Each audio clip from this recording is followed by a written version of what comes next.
right. Where's everyone joining from? So I can't see the short answers, I guess, until I end the poll. But I see we have some attendees that are new to Women in Climate and some existing members. Hello, Megan. So nice to see you. Let's give it another minute there as folks drop in.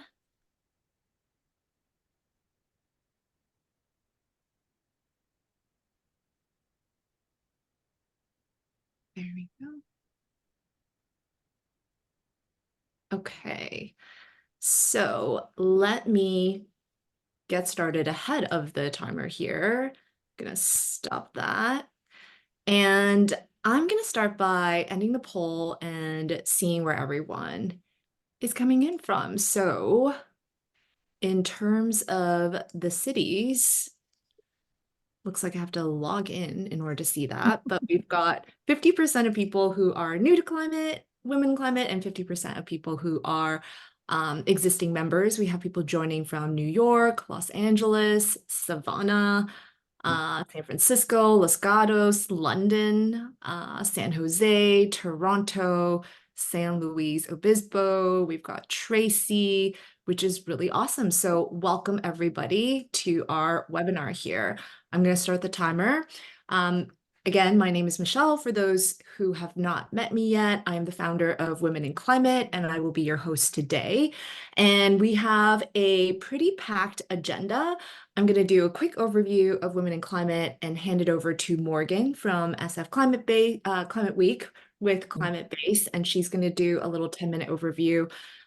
We've got some reflections on Climate Week from last year that I'll be sharing as well. I'm just dropping the networking document in here again. Make sure you pop in there, add your info.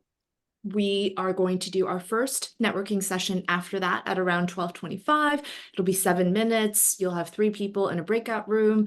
And then we're going to hear from our community members, our San Francisco City Lead, Jennifer Wong, as well as Judy Holm will be sharing their experience from last year. We'll do a second round of networking and then some community sharing and any Q&A that we may have.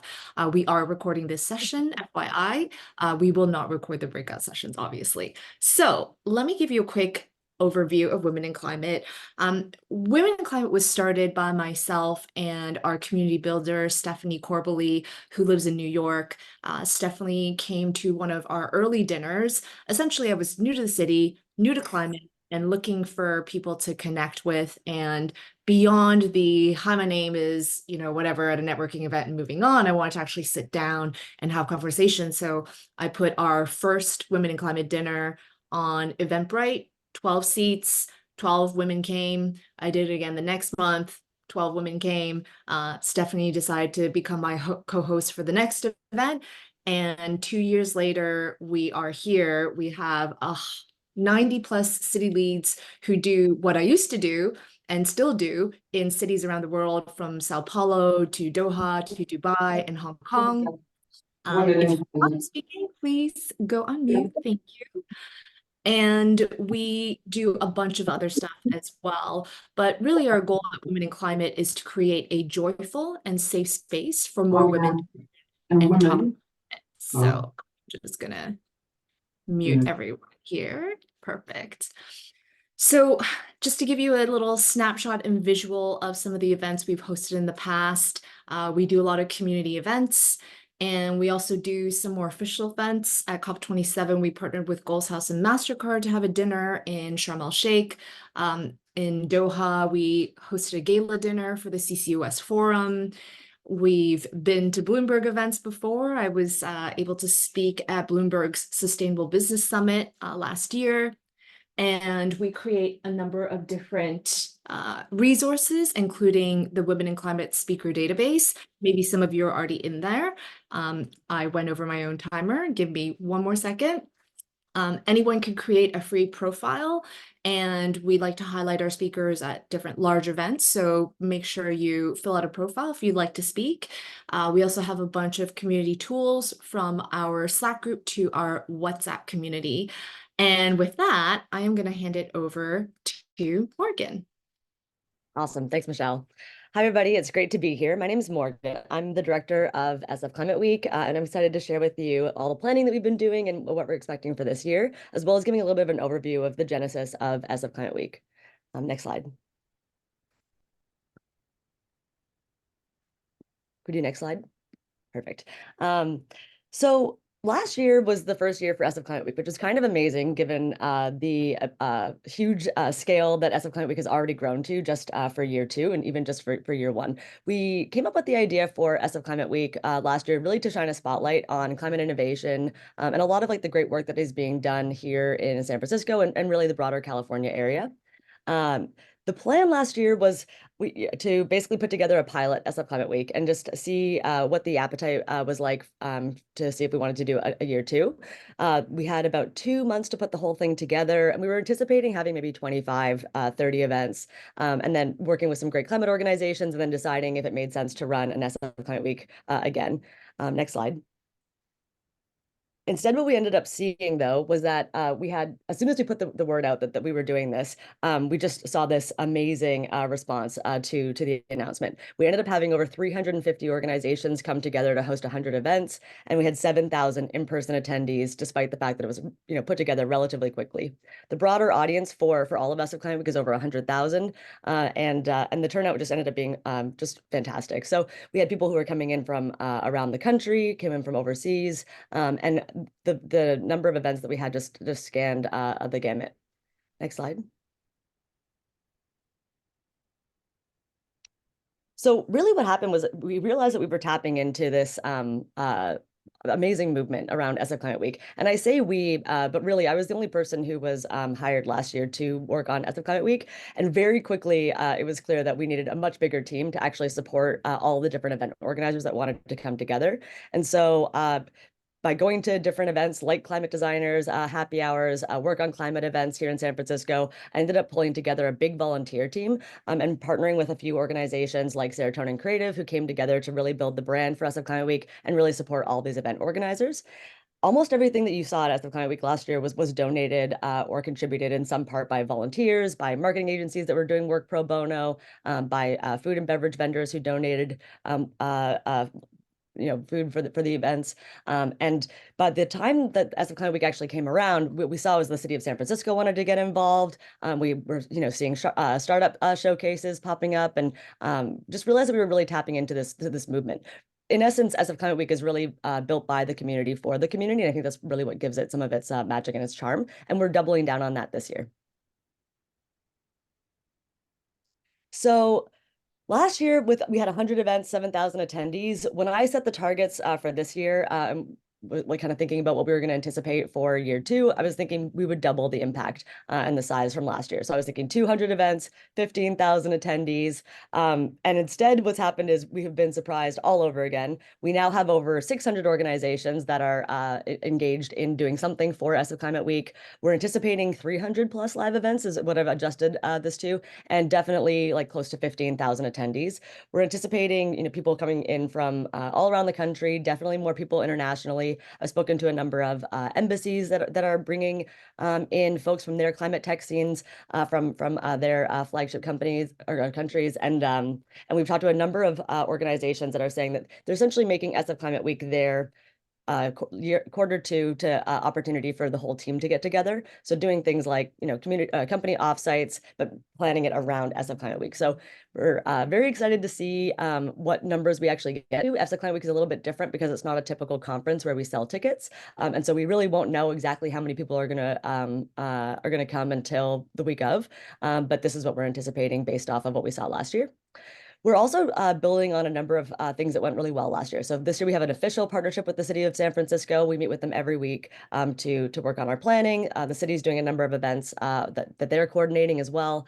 And we're also partnering with the Chamber of Commerce to do even more to shine a spotlight on local businesses that are doing a great job with sustainability. For example, we've put together a list of food and beverage vendors who already have sustainability targets in place, and we're giving this list to event organizers to help them think about sustainable food choices. Where we're going to be partnering with Recology on how to run a sustainable event and thinking about both like the planning and preparation for how do you resource an event, but then also what does the cleanup process look afterwards, making sure that everything's getting to the right place. And so really excited about some of these different partnerships that we're doing that help to broaden the impact of SF Climate Week beyond just what we're learning at the events, but also thinking about how are we engaging with our broader community and making sustainable choices every day. So what can you expect at SF Climate Week when it comes to the events? The events are really in all shapes and sizes and all different types of organizations. We've got everything from consumer brands. Of course, we've got a lot of VCs and startups. We've also got a lot of nonprofits that are engaged this year as well. And the events span from happy hours to speaker panels. We've got other events that are more hands-on, like hackathons and expert roundtables. We see a lot of startup and investor summits. We also have things like art gallery exhibits. This year, we're doing even more, I think, around community engagement in parks, like tree planting, beach cleanups. So really opportunities to engage and connect with people in a number of different ways. All events for SF Climate Week have to have an in-person gathering component. We do encourage hybrid events if folks want to live stream their events. Last year, we live streamed the address by Mayor London Breed, for example, because the venue could only host 100 people, and we knew that several hundred more wanted to tune in online. But every event organizer needs to have an in-person component to whatever they're planning, which I think also really underscores what we're trying to do here, which is getting people together in person to make in-person connections.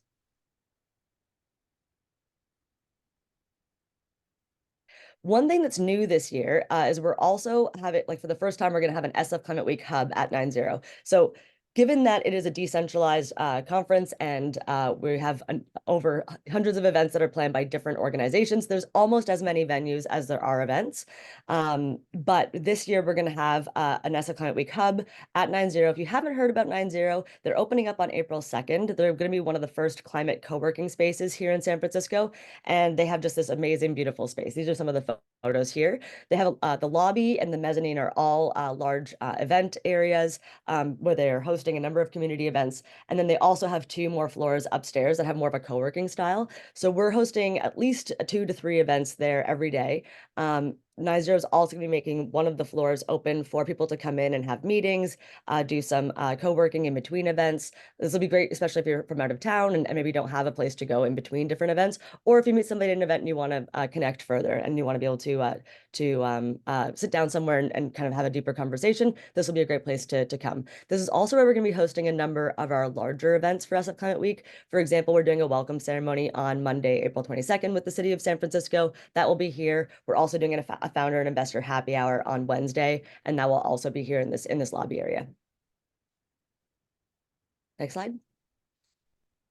Oh, perfect. So here, if you have any questions, would love to engage and kind of hear what people are excited about. And if there's anything that can help you prepare to come to SF Climate Week, I'm here to help with that, answer that too. Perfect. Thank you so much, Morgan. We do have 2 minutes, so if there's anyone with a question, feel free to type it in the chat here. I can also share a couple of updates too. So yesterday we relaunched the SF Climate Week website with the brand new calendar for this year. We already have about 80 or 85 events that are live on the calendar now, and event organizers are currently working on creating their calendar listings and getting them up on the calendar. Last year, we saw about 50% of the events were added in the last 3 weeks. So we're anticipating like several hundred or at least 100 more events being added to the calendar over the next 4 weeks. But this is a great place to kind of go see what events are already live, start to register for events. Most of the events at SF Climate Week they hit their capacity numbers within 4 to 5 days. So what a lot of event organizers do is they ask you to answer some specific questions about what your background in climate is, you're interested in attending the event. And so being able to provide as much information as possible to event organizers will help them determine who is like a top priority to attend that event, and really trying to like curate who the audience is depending on what the topic or theme of their event is. So this is a great opportunity to register early, and that's a great way to find out, are you going to be at this event, or should you be looking for other events that might be happening at the same time? There's a couple of different ways to get involved. We do have an event prospectus that's on the website. And so hosting an event is, of course, one of the ways to get involved. We also have a volunteer team of over 100 people. So we encourage you to get involved that way as well. And then, of course, attending events is another great way to be involved. Wonderful. It looks like we do have a couple of event organizers here, so you may already be familiar with the process of submitting your event, but make sure that you kind of follow that process and get your event in the Luma so that it's shown on the list. And yeah, through my experience, the events do kind of sell out really quickly, and the spaces in San Francisco are not always like that large. So plan accordingly. But Morgan, thank you so much for spending some time with us today and sharing some insights. And if you're here at the end and there's more questions, we will tap you then as well. Thank you so much. Perfect. So now I would like to share a couple of things. First is our little poll here. So I'm going to end this poll. In terms of the number of people that attended SF Climate Week last year, we had 3 people that did and most people that didn't. So that seems pretty normal because it was like the first year and we have such a global community here. And with respect to this year, looks like we have a number of people that are attending, and some people know that for sure they're not attending. For those that are not sure, would like to come back to you so that we can help answer any questions to help you make a decision on whether it's a good idea to attend or not. But for those that are newer to San Francisco or have never been to San Francisco, I want to share a couple of tips. I lived in the Bay Area for about 7.5 years, and so I know the city quite well. Post-COVID, there may be some changes, but I can share my perspective. I'm also back in the city quite often, so I think I have a decent pulse. And from woman to woman, I wanted to share a couple of just like safety tips and transportation tips to make sure we're all keeping safe. So this is a map of San Francisco. It basically, San Francisco, I always say it looks like a thumb. Like it's pretty long, and then there's like this Bay Area that looks like your thumb. And this section is where a lot of things happen generally in the city and probably during SF Climate Week as well. That's sort of the downtown FiDi area. So lots of office buildings there, lots of venues that are going to be here as well. Some areas that I want to put on everyone's radar is you may have heard of the Tenderloin. That is a stretch somewhere between like Golden Gate and Larkin, and it runs kind of east-west. Beware. If you're walking through the Tenderloin, keep looking straight. I've never been like physically attacked or anything like that, and I don't mean to alarm anyone here, but the Tenderloin is known to be a bit of a rough area. So I would encourage everyone to just do a little bit of digging on your own to figure out where exactly that border is. If you have accommodations in that area, I would just, advise you if you have a roommate that you guys come in and out together as much as possible. There's also Civic Center, which is there's like a BART station, which is kind of like a subway station. Once you get out, there's sort of this big area. So I would also be a little bit careful in that area. And then Soma is an interesting area because kind of like North Soma, Soma means south of Market. So Market Street is right here. This part of Soma is pretty like normal and fine if you're a female and woman walking by yourself at the night, you don't have to worry about that. There are some stretches of Soma where like at night you probably don't want to be walking by yourself or even during the day, so just be careful. And if there are other areas for those living in San Francisco that you'd like to highlight, feel free to put that into the chat as well. When it comes to getting around San Francisco, the public transportation is pretty developed. Muni is kind of like what happens like directly in San Francisco City. So there's the Muni kind of manages the buses. There's an underground kind of light rail system that you can get around the city in as well. I would say you probably mostly be taking the buses, but depending on where you live, you may be taking the light rail as well. And then BART is another way to travel within the city, especially if you're going to Oakland or you're coming from the airport. BART kind of goes, up this way here and all the way kind of down. So if you're going through for like the north parts of the city itself, you're probably not going to be using BART very much. But if you have events in, the Mission or maybe in Oakland, you probably will be using BART. As a result, I would advise everyone to get the Clipper Card app. It allows you to top up money so that you can use your phone on the transit systems.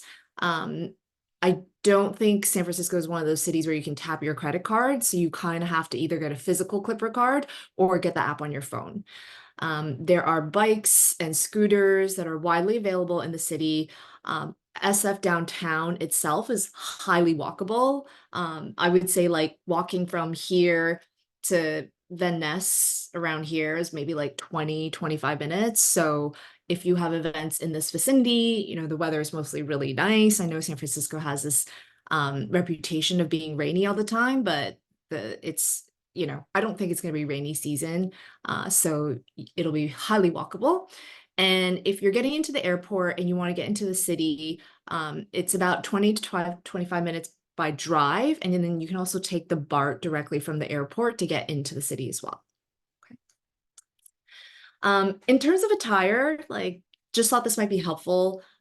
This is not London, it's not New York. It's kind of got its own flavor of a business casual. So what I would recommend or what I typically see in San Francisco is, lots of people wearing blazers with maybe jeans or sneakers. Just know that the daytime can be pretty warm, not hot, but like warm-ish, but the nights are definitely really cold and really cool. So make sure you have layers. And again, the city is highly walkable, so I recommend some comfy walking shoes. I kind of looked up business casual on Google, and this was the first thing that came up, and I was like, yeah, that could look like San Francisco. So in terms of Women in Climate, we are going to be hosting an event. One event will be for Wednesday, April 24th. It's going to be Women in Climate Breakfast. We will be hosting it at the SVB Experience Center right on Market Street, and we have a clean tech kind of theme and focus. The tickets will be going live at some point this week, so stay tuned for that. Also chatting to see if we have another event, and if so, I'll definitely be sharing it with the community here. And in terms of some of the resources, we have the networking Google Sheet that everyone has access to. Also, if you are not already in our database, you can feel free to make a free profile if you're interested in speaking opportunities. Any woman or non-binary can create a free profile here, and you can also indicate what events you'll be attending. So London Climate Week, SF Climate Week, New York Climate Week, COP29, Davos in 25 is what we have so far. And then again, we have our Slack and WhatsApp communities. So for those who are newer, I'm going to drop those links in there right now. Our Slack is more of a way to connect with our global community. And then our WhatsApp is more event-based connection. So like, hey, who's at this event at SF Climate Week and wants to grab a coffee? Or I want to get into this event. Does anyone know how I can get in? Or like any sort of like on the ground quick messaging that you need is more for the WhatsApp, and then everything else is the Slack.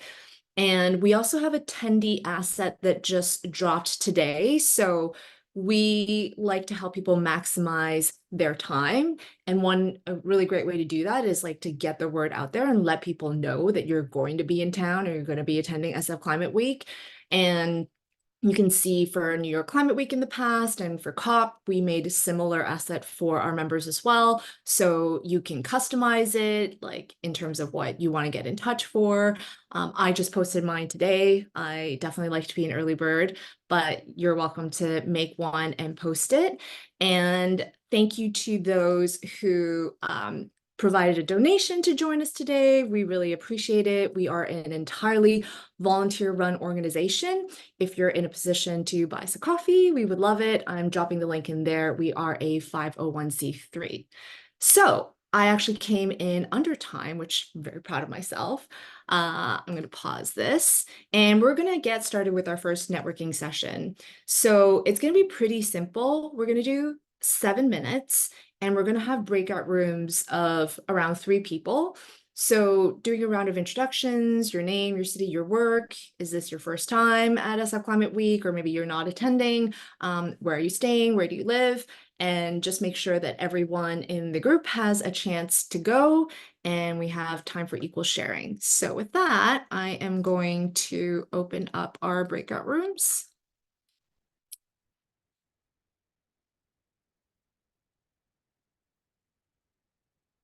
Okay, and I will see you back here in about 7 minutes. Enjoy, everyone.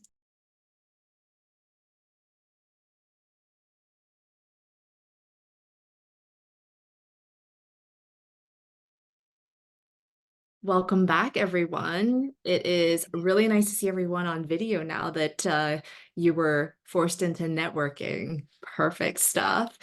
And hopefully you met some new friends and made some connections that will be helpful for Climate Week and beyond.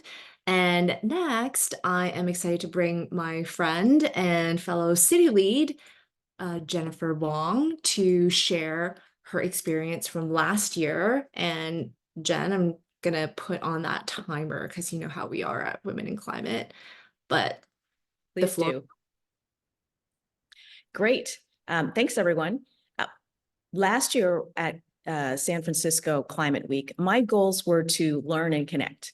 So from an educational perspective, I attended panels and webinars on carbon removal, climate finance, ESG and sustainability, climate tech, infrastructure. Next. Great. I also attended an online job fair from Climate Base, which was really helpful to learn about different roles. Next. In terms of networking, I found that the large happy hours by climate groups like Work on Climate, very large, broad range of people, whereas, attending an industry group happy hour, that's a great way to narrow the audience to your interest areas, and they're typically hosted at a related startup. So Women in Climate in Finance was hosted at Banyan, and the transportation folks were at Populous. My favorite event, though, next, was a generative AI challenge at SUSE Ventures. So if you can imagine, we had self-selected based on 8 different topics into groups. And the goal was to develop solutions that solve real challenges and can be funded. We had 90 minutes to come up with a solution and present. So it was great hands-on learning and networking. I even got an email from a startup co-founder the next morning who had heard about my presentation the night before. Amazing. Most of my events were in Financial District, SOMA, and Mission. Next. So for my top 3 tips, first one would be, think of this as travel planning. It's really the same issues. Be aware FOMO, prioritize. I like to say be organized and spontaneous. So once you've signed up for a full schedule, mapped out all your other options, maybe prioritize by color, you're set up to join others and switch events on the fly if needed. The key is to sign up early, keep checking, cancel. Be sure to cancel if you're not attending. Next. Sorry, can we go back one more? Sorry, I changed that one. The other thing I would say is, if networking sounds icky to you, think of it as a team sport. We're all here to help each other. Practice your intro. I am, I have, I want. Be service-minded. Finish with, how can I help you? I have great stories of paying it forward, but we don't have time. Next, so also to check, use the QR code to, sorry, can we go back? Use the QR code to save time and reduce the awkwardness. Persistence is key. If the event is full, go anyway and bring it. Why wouldn't they want you if you're excited to be there? Also, if you're feeling attitude, just move on. I was talking with some climate VCs and I kind of got the, who are you? So I moved on. And 6 months later, my early stage fund had invested in a climate tech startup, and I was in the due diligence committee. So I do have climate investing experience now, but just don't be discouraged. Keep going and going and going, because this planet needs you. It needs all of us. Next. Networking is work. Don't be so nervous about networking that you forget to prepare and research. A few time-saving tips for you. Do you find that your cell runs low at really inconvenient times? Next, go ahead and save a photo of the QR code, and you can stay in airplane mode and still be networking, or save it as your wallpaper. Also, rush hour really stinks, and Uber will take forever, and it's bad for the environment. Next, so we have bike share and bike lanes. So you can cut your time in half and you're doing your part. And with collapsible helmets, there's no reason why everyone can't be safe. Next. So lastly, just remember that you're not alone. Next. Most of you have been to Women in Climate's website. Michelle talked about Slack. And it's great that there's always a channel set up for each climate event. You'll always have people to go to events with, meet for lunch, tips, etc. You can pre-network via the Women in Climate events. Next. So for example, these are photos from our Women in Climate San Francisco events, hiking in January, wine event in February. But you can, whether you're pre-networking with Women in Climate or LinkedIn, you can help grow the community more organically. And whether you're on a hike, happy hour, or in the coffee line, just mention Climate Week. And if you're interested, they're interested, you'll have another person to learn and connect with. So I hope I gave you some helpful tips to plan your Climate Week. Enjoy learning and connecting. Thank you, Jen. You were awesome and loved the animations. So thank you for that. Next, I'm going to bring up my friend Judy. And I'm going to set the timer. And Judy, the floor is yours. Hi, everyone. I'm Judy Holm, a San Francisco native, 5th generation, actually. And I am such a proud friend of Michelle and member of Women in Climate. Next slide, please, Michelle.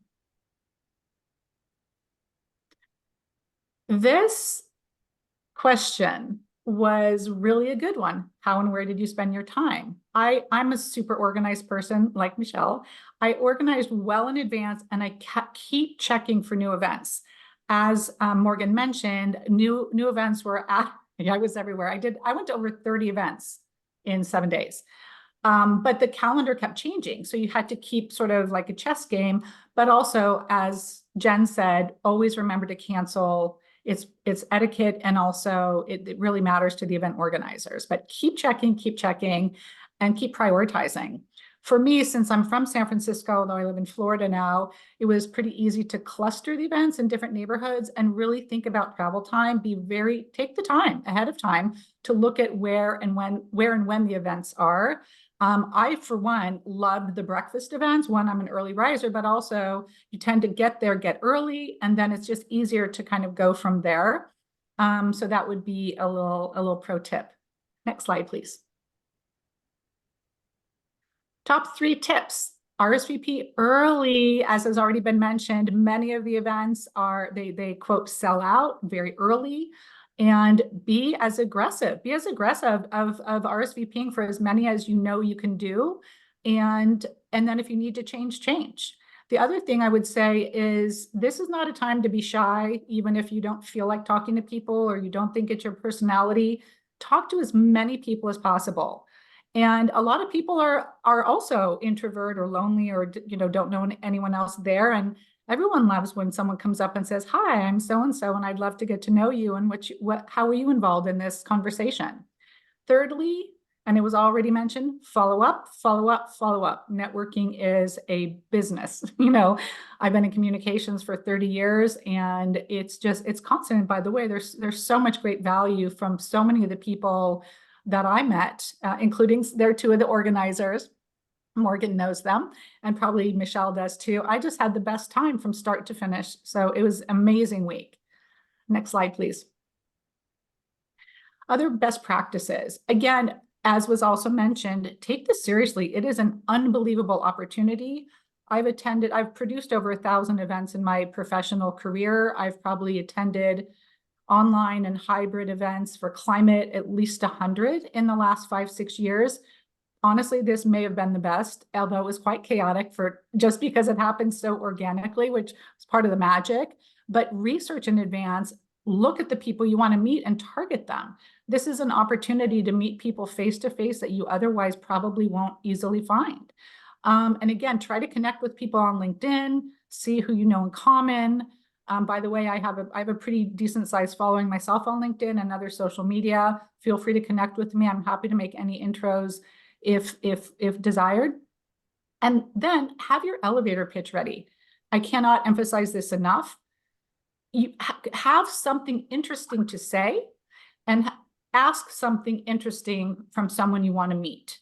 And otherwise, people won't remember you as readily and you won't remember them. And this, I actually teach something called Networking 101 or Etiquette 101. And it's really getting in, have a brief conversation, don't talk to someone that long, go on to the next, and be memorable.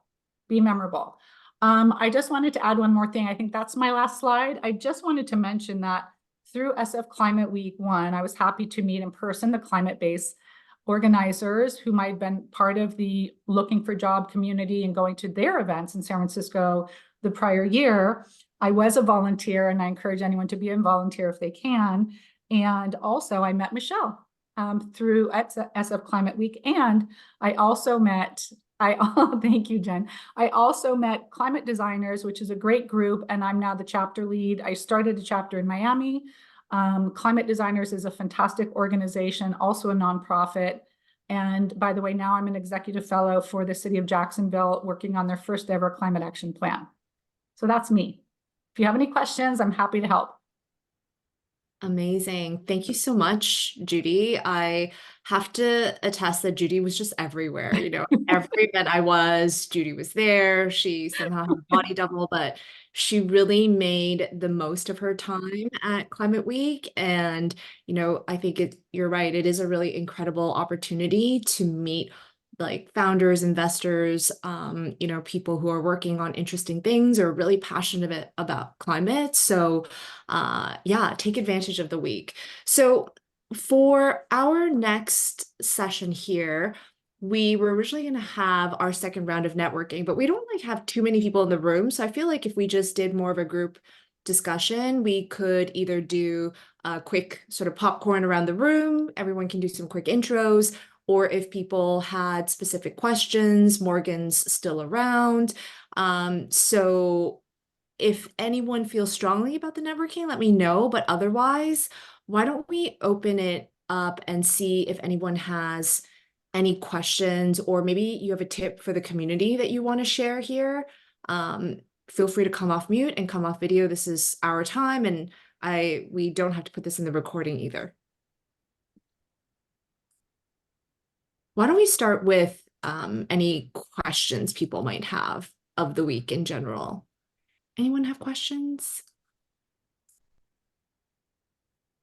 Hey, this is Hima. I have a quick question. So when I tried to register for a couple of events, there's always a question of what is your company and what is your title, and that comes sort of at the beginning. And so I'm curious about how that information is used. It's interesting to me because I'm not attending Climate Week as representing a climate firm or a company that's involved in the climate space. I'm attending it for my own sake because I'm transitioning or trying to transition into a climate career. So it's irrelevant what my company is, although I'm happy to talk about my experience at my company and why that makes me a good person to transition, right? So just wondering why that information is always in every form. I'm happy to jump in on this, if I may.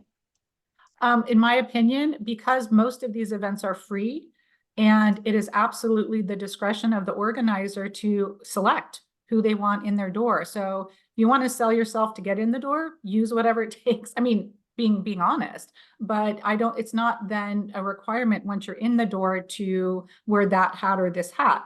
But I think it's really important, to present your best self, whatever that may be. Does that help? No, that answers the question. Okay. Yeah. I can add a little bit more color to that as well, too. In some ways, So one of the questions that we got asked, we didn't have standardized registration questions last year. One of the questions that we got asked from the city and from potential sponsors and other event organizers was, what is the kind of the demographic breakdown of people who are coming? I think one thing that people actually get really excited about is when you don't work in climate, but SF Climate Week might be something like that introduces you to different climate areas. So it's actually really useful for us to know if you're coming from a different sector or a different industry that's actually not climate related at all. So that's one of the reasons. And then the other one, to Judy's point, is kind of selecting who's the right fit or the right makeup for the audience. One thing that we do encourage event organizers to do is to think about access. And so to definitely encourage people not just to only let people in the room who fit this one ideal profile, but think about a mix of perspectives and bring people in from different diverse backgrounds. But sometimes if you don't currently work in climate, but you really want to go to an event, I would say email the event organizer. You can find their email on the listing for the Luma page, but I had this happen for some of my events last year where people wrote me a really great letter about, this is why I want to attend your event. This is the specific things that I'm looking to achieve at your event. And those were really compelling. And I would definitely bump those people up on the registration list. That's a good tip. Thank you. I just kind of following up on that. I'm going to be organizing an event on Friday of the week that's going to be focused on climate justice. And if we're trying to be equity centered, want to also make sure whoever's able to join, we're kind of being really fair and open about that. Are there any best practices as an organizer? So I see kind of like try to scan whoever registers to make it an equitable, or whatever, figure out who you want to have in the room. Is there any other advice around how to do this the right way? As an event organizer, I think there's a couple things you can do. One, if you haven't solidified who your speakers are, we do have a speaker database. So that's one way to make sure that like the voices that that you are promoting come from diverse backgrounds. Another way is to think about any event organizer can add whatever registration questions they want to add. So we have some standard ones like where do you work or what's your title, but you can also add anything you want. So for example, I think there was an AI event last year that was asking, it was a hackathon, so it was specifically asking what kind of coding experience you had in languages and stuff like that. But in this case, you might ask a question that's more familiar with, like, or more specific to like your topic, or to about people's backgrounds or their familiarity with climate justice, etc. Super helpful. Thank you.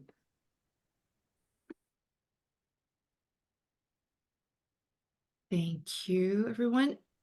Other questions? Anyone still on the fence? I think there were a couple people who were not sure.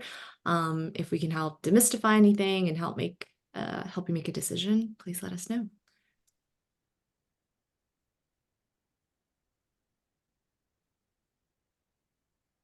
Okay. Anyone from San Francisco want to make a comment on like just safety in general? I covered it a little bit, but in case you want to add more color, one of the important things for me is like we all keep each other safe. So I can speak to it. I've lived here for a very long time. I'm gonna come in by the BART from East Bay, but I think the one thing to remember is if you're driving and parking, firstly, parking is never as easy as you think it might be. You might also have to park uphill or downhill, but regardless, don't leave anything in your car that might attract attention.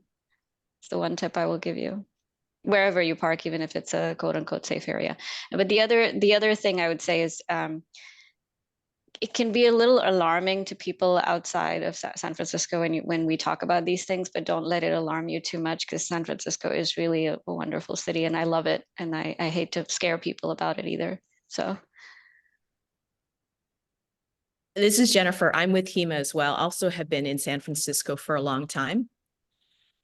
What I would suggest, in addition to just making sure that you don't leave stuff in your car, when you're walking, especially if you're walking out of an event with like new friends, sometimes you sort of aren't as aware of your surroundings because you're with people that you know.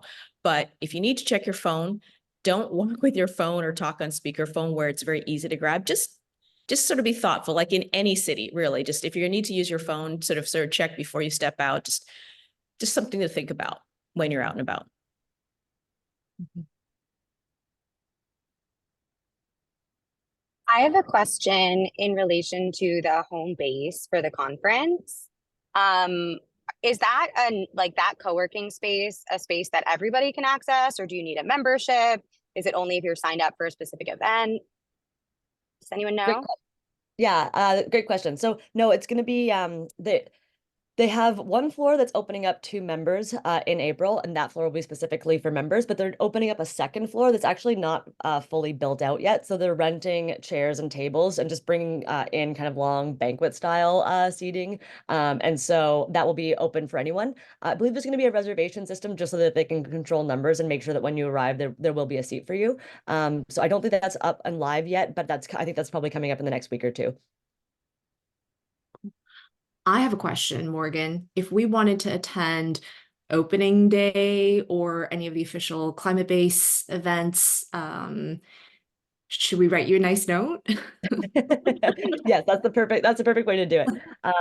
If you're interested in those, yeah, send me a note. Probably on LinkedIn would be the best.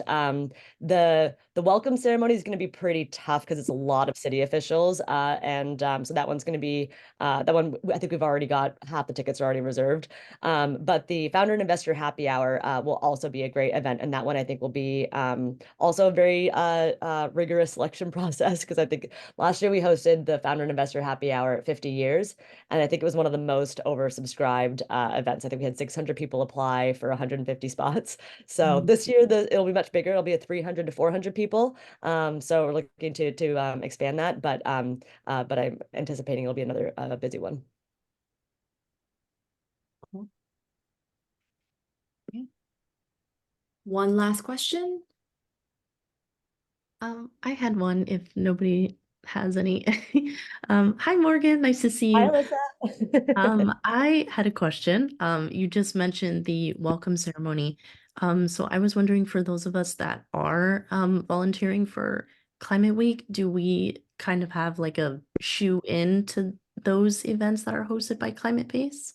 So we're definitely going to have volunteer roles for those events. So that'll be one of the best ways to get in. Rachel Clare is managing that process, so she would be a good one to speak with. But we are actually just like in the process of kind of figuring out what all of those different like roles are going to be. But there's definitely going to be I'll definitely be working that event, and I'll definitely need some help. Okay, perfect. Thank you. Cool. So I'm gonna drop in the survey just one more time here. We're continuously trying to improve our events. So if you have a moment to give us feedback in the survey there, that would be fantastic. I want to say a huge thank you to our speakers, Morgan, Jennifer, and Judy, for sharing their experiences with us. And I hope that this session and the resources that Women in Climate provides can help you maximize your time at Climate Week. And I look forward to meeting some of you there in person. And I will be in San Francisco all of April. So if you are based in SF, feel free to ping me on LinkedIn. Definitely happy to do lunches and coffee meets. So thank you everyone for joining today. And I'll see you on Slack or on WhatsApp. Bye, everyone.